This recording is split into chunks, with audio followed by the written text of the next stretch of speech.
জানিয়ে দিচ্ছি আজকের প্রধান প্রধান খবর। বার্তা কক্ষ থেকে যুক্ত আছি আমি নাইমা ইসলাম।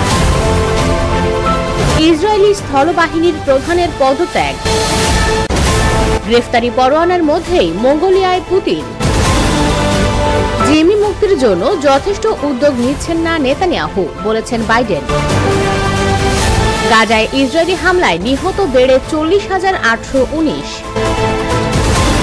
বাংলাদেশি প্রবাসী 50 কোটি টাকা জিতলেন লটারিতে।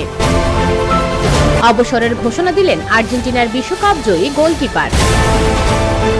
রক্তে শর্করা বেড়ে গেলে কি ক্ষতি হয় হার্টের? ডাইনোসরকে নিয়ে সিনেমা। ইউক্রেনে বছরের সবচেয়ে বড় হামলা রাশিয়ার, নিহত অন্তত 50। রাশিয়ার সঙ্গে যুদ্ধের মধ্যে ইউক্রেনে একসঙ্গে 4 মন্ত্রীর পদত্যাগ।